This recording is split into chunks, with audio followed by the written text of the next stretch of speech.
jubirnya Jokowi yang begitu membabi buta membela dalam ijazah palsu dan ketahuan kalau dia adalah seorang buronan maunya. Kapolri dan Kejaksaan Agung, pimpinan Kejaksaan Agung ini harus mundur dan dicopot segera karena apa?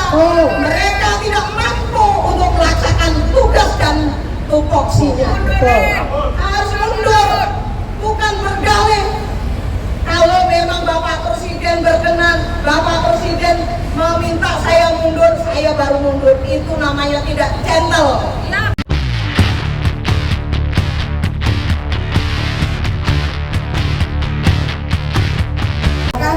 Mungkin sudah menjadi rahasia umum dan mungkin sudah mulai bosan ya. Kalau Silverster itu adalah pernah kasus satu ada sudah inkrah 1 tahun 6 bulan karena undang-undang yang melibatkan Yusuf Kala pada saat itu dan sudah divonis tapi bukannya dakwaan yang diterima, malah beliau sepertinya mangkir kemudian menjadi komisaris dan akhirnya sekarang menghilang setelah kemarin sempat menjadi jubirnya Jokowi ya, jubirnya Jokowi yang begitu membabi buta membela dalam ijazah palsu dan ketahuan kalau dia adalah seorang buronan maunya ya, DPO ya. Karena kita sebetulnya kami tidak mau melangkahi tugas dari Kejagung atau Kejari, tapi kami melihat sudah berapa bulan ini tidak ada kemajuan dari kasusnya Silverster. Akhirnya kamilah yang tewas. Kami hanya ingin kalau memang tidak sanggup, kami juga masih sanggup kok, masyarakat pun masih sanggup. Ya. Masyarakat masih sanggup ya Bu ya, masih sanggup dan serahkan saja kepada kami ini gitu ya, dan kami pasti akan tahu kemana keberadaannya Silverster, asal jangan ada tangan-tangan penguasa lagi atau mantan penguasa yang ikut campur dalam hal ini. Sekarang kita lanjut lagi ke Bu Nati yang mungkin akan memberikan kita sekarang ini bicara tidak hanya dalam kasus Silverster ya Bu ya, tapi sekarang kita juga bicara dalam hal apapun terkait dalam politik yang sedang tren saat ini. Seperti misalnya Silverster tetap menjadi trending topik ya, tetapi ada lagi nih isu-isu baru seperti Wapres kita tidak punya senjata loh. Nah itu ya, itu adalah yang baru, yang baru. Nah, kalau saya sebagai seorang ibu-ibu ya, saya menyekolahkan anak tinggi-tinggi. Saya nggak mau negara ini dipimpin oleh seorang wakil presiden yang tidak jelas ijazahnya. Cukup 10 tahun itu menjadi pengalaman berharga buat kita, pengalaman berharga dan mahal sekali melihat kehancuran yang sudah dibikin oleh seseorang pemimpin yang tidak jelas pendidikannya. Jadi jangan sampai itu berlanjut berulang lagi dan akhirnya Indonesia menjadi hilang atau karena kesalahan dari pemimpin, jadi akhirnya Indonesia menjadi terpuruk dan tidak akan pernah bangun lagi. Jadi kita di sini adalah sebetulnya kita cinta sama Indonesia, jangan pernah ada yang bicara kalau kita di sini adalah orang-orang yang nyinyir, tidak sama sekali. Karena kami di sini adalah karena kami cinta negara ini dan kami ingin anak-anak kami hidup dengan tenang, sejahtera di negeri yang kaya ini. Amin ya rabbal alamin. Jadi sekarang berlanjut ke Bu Nati ya Bu, silakan Bu Nati. Hidup Bu Nati. Iya. Bismillahirrahmanirrahim. Assalamualaikum warahmatullahi wabarakatuh. Ya, hari ini kalau nggak salah membuka posko ini di ketiga ya. Kan waktu itu Kamis Jumat. Iya, ya. Bahwa posko ini dibuka minggu yang lalu, hari Kamis, hari Jumat. Dalam hari Jumat kembali kita datang ke Kejaksaan Agung. Mbak Rahma ini posko. Posko ini sebenarnya bukan hanya untuk menangkap filter Matopiana, tapi juga mengingatkan banyak hal yang terjadi di Republik Indonesia yang saat ini rakyat sedang gundah, rakyat sedang kondisinya tidak baik-baik saja. Kenapa? Jadi supaya kita juga tahu hari ini, kemarin di tanggal 24 itu ada Hari Tani. Di Hari Tani itu juga sangat memprihatinkan persoalan-persoalan yang terjadi di negara kita ini. Banyak rakyat yang digusur, banyak rakyat yang memang dimiskinkan. Selain digusur itu adalah ada beberapa hal. Digusur karena mereka tanahnya diambil oleh para oligarki yang notabene di belakangnya adalah para penguasa yang mereka memberikan legitimasi tentang sertifikat, tentang aturan-aturan. Kenapa? Kemarin saya sampaikan ada di daerah Cilegon sana ada 125 kakak terisolir, mereka hanya diberikan jalan kecil. Mereka dikatakan bahwa saya pinjamin tanah untuk jalan.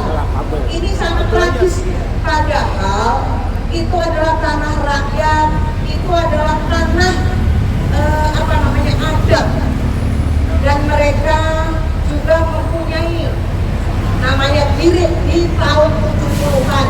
Di tahun 72 itu ada namanya pengembangan industri, yaitu Paketau Steel di sana. Ada sebuah daerah yang disebut namanya, kalau dulu ada transmigrasi itu Bedol Desa, ini juga sama gitu, Bedol Desa untuk pengembangan tentang industri. Tapi rakyatnya juga tidak ada penggantian.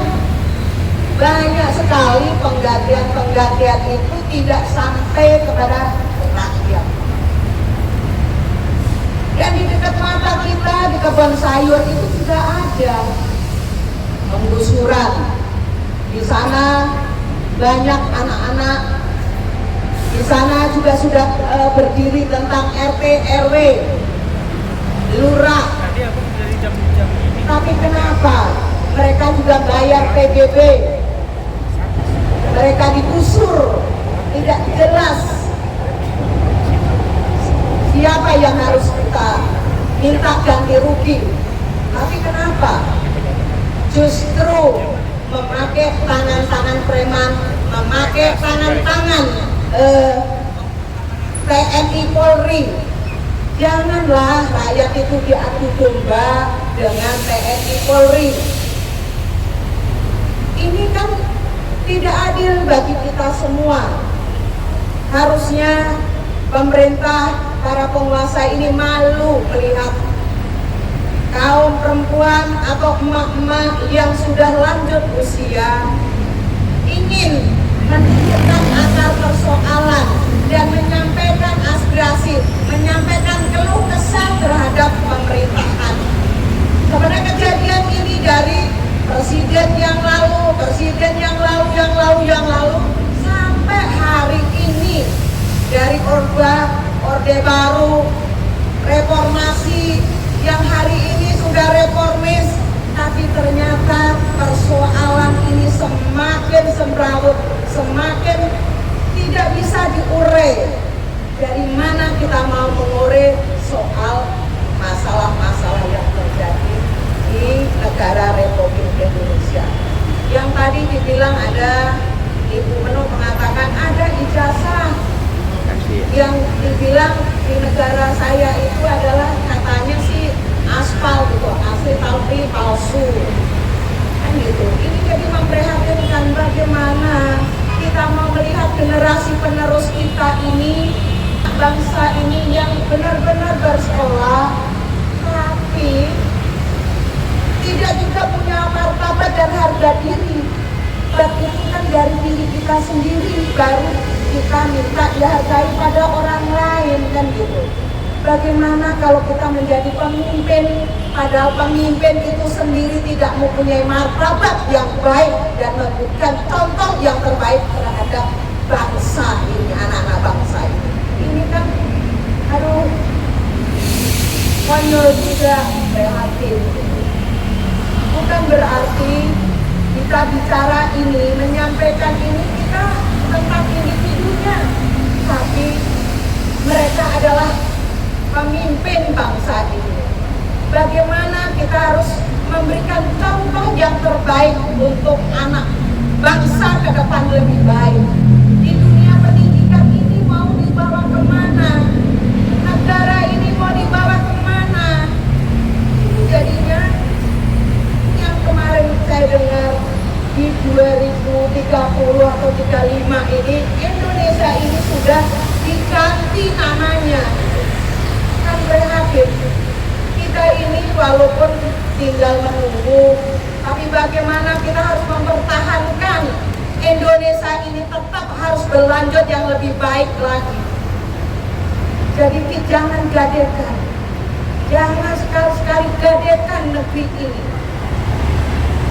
Negeri ini dijajah sudah sekian puluh tahun, sekian ratus tahun, tapi hari ini justru mau digadekan. Ini kan prihatin, ini adalah konyol, kan gitu. Jadi tolonglah bapak-bapak para penguasa, coba pikirkan yang terbaik. Jangan kalau dikritik dibilang itu teroris, itu yang nggak benar, kan gitu. Kami ini wajar dong rakyat memberikan kritikan, memberikan masukan terhadap pemerintah yang notabene dipilih oleh rakyat, ditunjuk oleh rakyat. Dan ini yang harusnya didengar. Tapi jangan mengutamakan dan memberikan karpet merah terhadap para oligarki yang hari ini mendirikan PSN di mana ada tempat yang strategis, rakyatnya diusir dan untuk kepentingan para oligarki. Ini yang harusnya kita sama-sama yuk. Kalau hari ini Presiden Republik yang ke-8 ini, yaitu Bapak Prabowo Subianto, betul-betul mau membersihkan, mau bersih-bersih terhadap para oligarki, para penguasa yang hari ini menindas rakyat, di mana hari ini sudah berapa kali reshuffle, tapi betul-betullah reshuffle ini betul-betul untuk bangsa dan negara ke depan lebih baik. Tapi bukan berarti setelah ada reshuffle ini rakyat hanya dibohongin, hanya omong-omong. Ini yang harusnya jangan gitu. Kalau memang mau bersih-bersih, mari kita bersihkan mana yang harus kita bersihkan. Kami kaum mak-mak yang tergabung di Aliansi Rakyat Menggugat ini akan di depan Bapak Presiden Republik Indonesia, yaitu Bapak Prabowo Subianto. Kami tidak segan-segan, kami juga mempertaruhkan nyawa kita, juga siap untuk negara Republik Indonesia ke depan lebih baik lagi.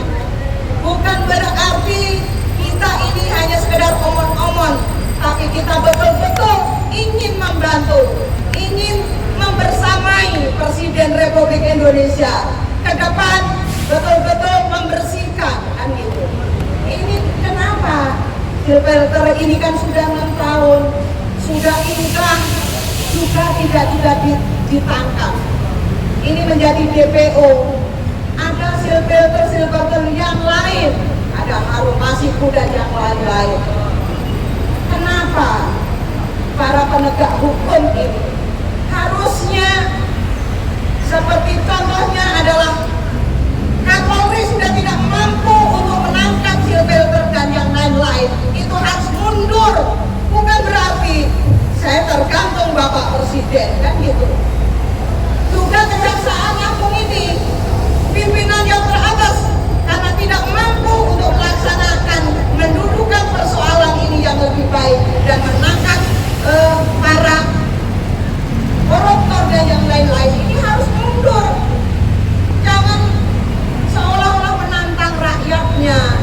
Nanti kalau kejadian lagi dibilang siapa yang menjadi dalangnya, siapa yang membiayai, akhirnya cari kambing hitam terhadap rakyat itu sendiri.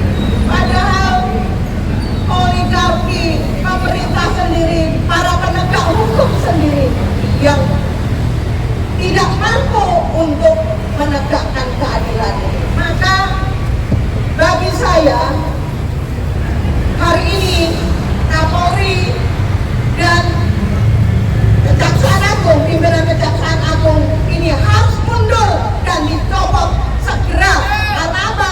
Mereka tidak mampu untuk melaksanakan tugas dan tupoksinya. Harus mundur, bukan berdalih.